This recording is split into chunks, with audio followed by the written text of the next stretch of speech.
Hi friends, welcome to our channel. ఆహా. Hi friends, welcome to our channel.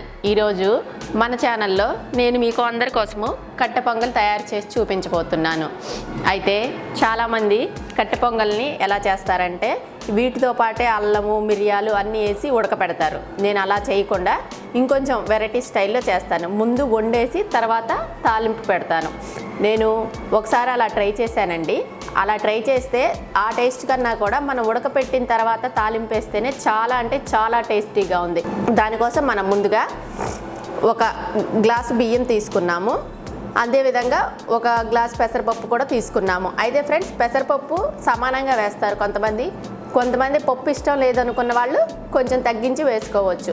కానీ సమానంగా వేస్తేనే మనకి బలం ఉంటుంది. ఎందుకంటే పెసరపప్పు అనేది పిల్లలకి ఎంతో బలం ఇస్తుంది, ప్లస్ చలవ కూడా చేస్తుంది. కాబట్టి పెసరపప్పు కూడా సమానంగానే వేయడానికి ట్రై చేయండి. ముందుగా ఒక హాఫ్ అన్ అవర్ ముందు బియ్యం నానబెట్టుకున్నాను.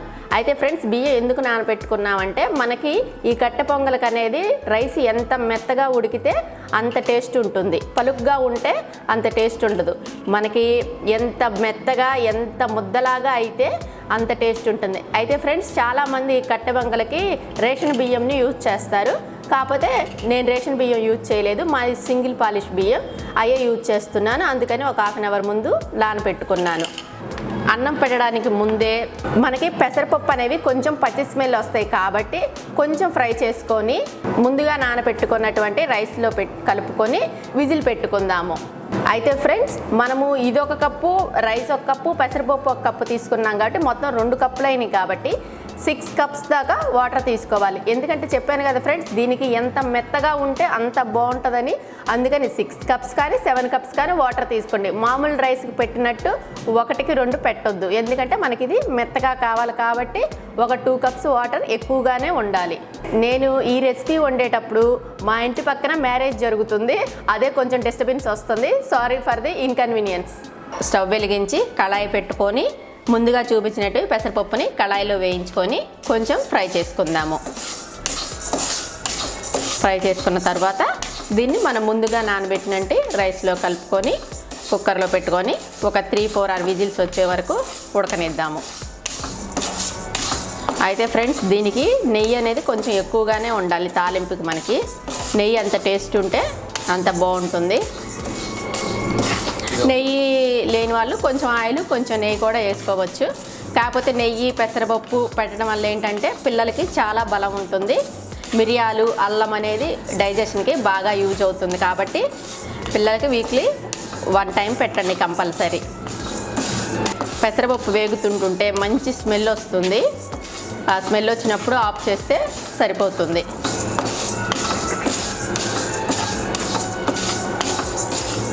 పెసరపప్పు అనేవి ఏగిపోయేవి, మంచి స్మెల్ వస్తుంది.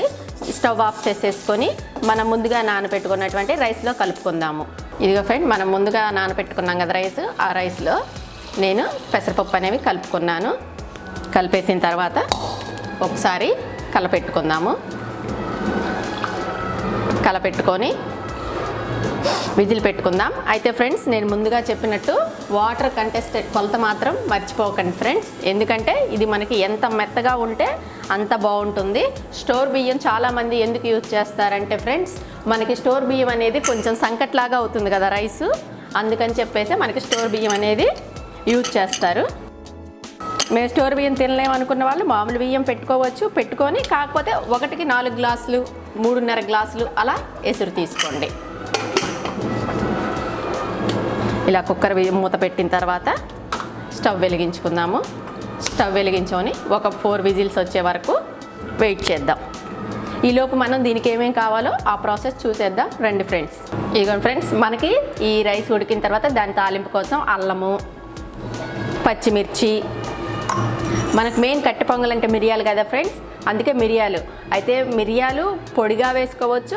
అయితే పొడి కంటే కూడా మనం ఇలా కచ్చా పచ్చా నూరుకొని వేసుకుంటే ఆ పంటికి తగులుతూ అల్లం ముక్కలు మిరియాల పొడి తగులితే అబ్బా ఆ టేస్ట్ సూపర్ అంటే సూపర్గా ఉంటుందండి.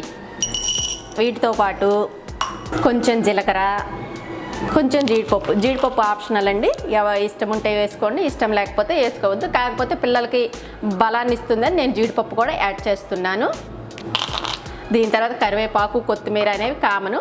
ఇప్పుడు ఈలోపు మనకి రైస్ ఉడికేలోపు ఈ పచ్చిమిర్చి, అల్లంని చిన్న చిన్న ముక్కలుగా కట్ చేసుకుందాం. పచ్చిమిర్చిని కొంచెం పెద్దగా పర్లేదండి, అల్లంని మాత్రం చిన్న చిన్న ముక్కలుగానే కట్ చేసుకోవాలి. పెద్ద ముక్కలు అయితే మళ్ళీ పిల్లలు నమలరు కదా.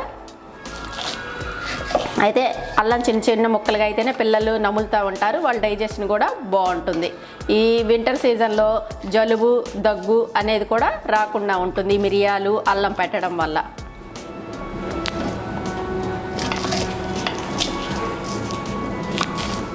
ఇదిగోండి, అల్లం అలా చిన్న చిన్న ముక్కలుగా కట్ చేసుకోవాలి. అవి మనకి నెయ్యి తాలింపు వేసినప్పుడు ఏగిపోతాయి, పిల్లలు నమలటానికి కూడా తేలిగ్గా ఉంటుంది. అదే పెద్ద ముక్కలుగా కట్ చేస్తే ఏంటంటే వాళ్ళు పంటికి తగలగానే ఊసేస్తారు, మనము ఇది పెట్టిన ఫలితం కూడా ఉండదు. ఇదిగోండి, ఇలా చిన్న చిన్న ముక్కలుగా కట్ చేసుకోవాలి. మనము ఆ విజిల్ పోయేలోపు కళాయి పెట్టుకొని కళాయిలో నెయ్యి వేసుకొని దానికి కావాల్సిన ఫ్రై ఐటమ్స్ అయ్యో చూద్దాము. నేను కడిగాను, ఆ వాటర్ పోయేంత వరకు వెయిట్ చేద్దాం. హీట్ అయింది కదా, హీట్ అయిన తర్వాత నెయ్యి వేసుకుందాము. అయితే ఫ్రెండ్స్, మీకు నెయ్యి ఇష్టం లేని వాళ్ళు ఆయిల్ కూడా వేసుకోవచ్చు, కాకపోతే నెయ్యితోనే టేస్ట్ అనేది చాలా అంటే చాలా బాగుంటుంది ఫ్రెండ్స్. నూనెతో కన్నా కూడా నెయ్యి వేస్తేనే దాని టేస్ట్ అనేది వేరుగా ఉంటుంది. ఒక్కసారి ఓన్లీ నెయ్యి వేసి మాత్రం చూడండి, మీకే తెలుస్తుంది టేస్ట్ తేడా ఏంటో.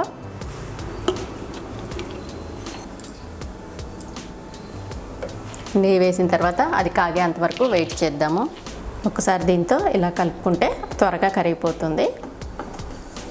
మనకు ఆల్రెడీ కాగిన నెయ్యే కాబట్టి హీట్ అవ్వాల్సిన అవసరం లేదు, జస్ట్ అది కరిగితే సరిపోతుంది. ఇది అలా కరిగిపోయిన తర్వాత ముందుగా చెప్పినట్టు జీలకర్ర, జీడిపప్పు వేసిన తర్వాత ఒక్కసారి కలుపుకుందాము. జీడిపప్పు కొంచెం ఏగే వరకు వెయిట్ చేసి తర్వాత ఐటమ్స్ వేసుకుందాము.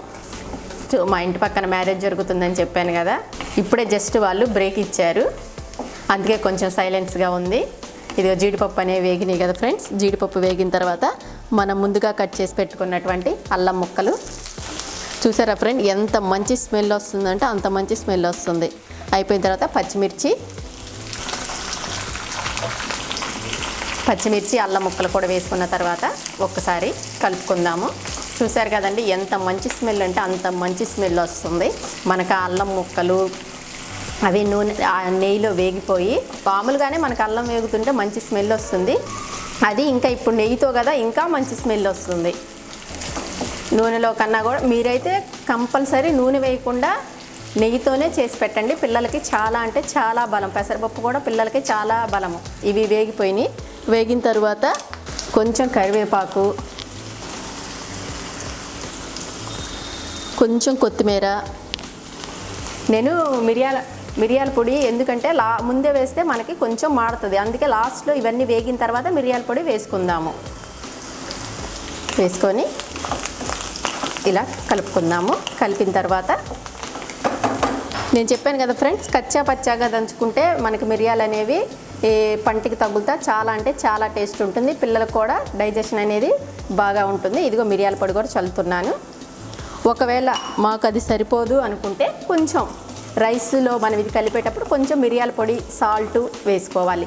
మనం ఉడికేటప్పుడు సాల్ట్ వేయలేదు కదా, అందుకని ఇప్పుడు ఇది తాలింపులో అన్నం వేసిన తర్వాత సాల్ట్ కలుపుకోవాలి. ఇది వేగిపోయింది ఫ్రెండ్స్, స్టవ్ ఆఫ్ చేసేసుకుందాము.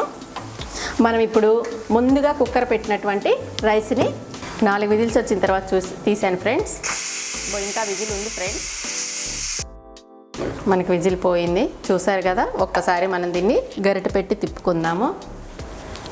చూసారు కదండి ఎంత మెత్తగా ఉడికిందో మనకి, చూసారు కదా. అసలు చిన్నపిల్లలకు కూడా పెడితే మంచిగా డైజెషన్ అవుతుంది, ఎంతంటే అంత బాగా తింటారు. ఇది మనం కొంతమంది పిల్లలు నమలకుండా తింటారు, అలాంటి వాళ్ళ కోసం ఇది చాలా అంటే చాలా యూజ్ అవుతుంది. ఇప్పుడు దీనిలో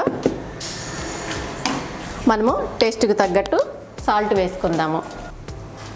ముందే మాకు ఐడియా ఉంటుంది అనుకునేవాళ్ళు ముందే ఉడికేటప్పుడు వేసుకోవచ్చు, నేనైతే ఇప్పుడు వేస్తున్నాను. సాల్ట్ వేసిన తర్వాత ముందే రైస్ ఉడికేటప్పుడు మాకు తెలుస్తుంది అనుకునేవాళ్ళు అలా కూడా వేసుకోవచ్చు సాల్ట్, నేనైతే ఉడికిన తర్వాత వేస్తున్నాను. ఈ సాల్ట్ వేసుకున్న తర్వాత మనం ముందుగా వేపి పెట్టినటువంటి వీటిని అల్లం ముక్కలు, పచ్చిమిర్చి, జీడిపప్పు అన్నిటిని కూడా వేసుకుందాము. వేసుకొని మరొకసారి కలపెట్టుకుందాము. ఇది అన్నిటికి పట్టేటట్టు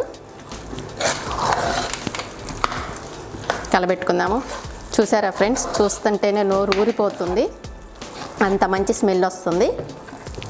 నేను చెప్పాను కదా ఫ్రెండ్స్, ఒకవేళ మీకు మిరియాలు సరిపోవు అనుకుంటే కొంచెం మిరియాల పొడి కూడా వేసుకోవచ్చు. నాకైతే ఈ మిరియాలు స్పైసీ సరిపోతుంది. మా పాప కొంచెం కారం అనేది తక్కువగా తింటుంది.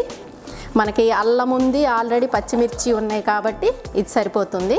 ఇంకొకసారి ఇవన్నీ పట్టేందుకు 1 మినిట్ పొయ్యి మీద హీట్ చేసుకుందాము. కొంచెం నెయ్యి వేసుకొని, ఇంకొక స్పూన్ నెయ్యి వేస్తున్నాను. నెయ్యి వేసి ఇది ఆ మసాలా అంతా కలిపాం కదా, ఆ మసాలా అంతా ఈ నెయ్యి కలిసే వరకు 1 మినిట్ జస్ట్ హీట్ చేద్దాము.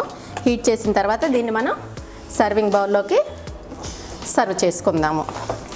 దీన్ని పల్లీ చట్నీతో కానీ, అల్లం చట్నీతో కానీ, సాంబార్తో కానీ తింటే బాగుంటుంది చూడండి. ఇంకా మీకు మనకి ఇంట్లో అప్పుడప్పుడు ఇడ్లీ, దోశ పిండి అవైలబుల్లో ఉండవండి. మనం ఎప్పుడన్నా జర్నీ చేసి వచ్చినప్పుడు మనకి ఇడ్లీ పిండి అవి ఉండవు. అలాంటప్పుడు ఇది చేసుకొని తినండి. మీ ఇంట్లో వాళ్ళు మళ్ళీ మళ్ళీ ఇదే రెసిపీని అడుగుతారు. ఒక్కసారి నా స్టైల్లో చేసి చూడండి. రైస్ ఉడకపెట్టిన తర్వాత ఈ తాలింపు వేస్తే ఎలా ఉందనేది టేస్ట్ చూసి నా కామెంట్ సెక్షన్లో చెప్పండి. కంపల్సరీ ఈ ప్రాసెస్ అనేది చాలా అంటే చాలా టేస్టీగా ఉంటుంది. ఓకే ఫ్రెండ్స్, స్టవ్ ఆఫ్ చేసేసుకొని సర్వింగ్ బౌల్లోకి సర్వ్ చేసుకుందాం. నా వీడియో కనుక మీకు నచ్చినట్లయితే లైక్ చేయండి, షేర్ చేయండి, కామెంట్ చేయండి. నా ఛానల్ని మీరు మొట్టమొదటిసారి చూస్తున్నట్లయితే సబ్స్క్రైబ్ చేసుకోండి, ఎందుకంటే నా ఫర్దర్ వీడియోస్ మీకు అప్డేట్ అవుతాయి. చాలా అంటే చాలా టేస్టీగా ఉందండి. మీరు ఒక్కసారి తిన్నారంటే మళ్ళీ మళ్ళీ వదలరు, అంత టేస్టీగా ఉంది. నా ప్రాసెస్లో చిన్న చిన్న టిప్స్ ఫాలో అవుతూ ఒక్కసారి ఈ రెసిపీని చేసి చూడండి, మీకే నచ్చి తీరుతుంది. Thank you friends. Okay, bye bye. Hi friends, welcome to our channel. ఆహా.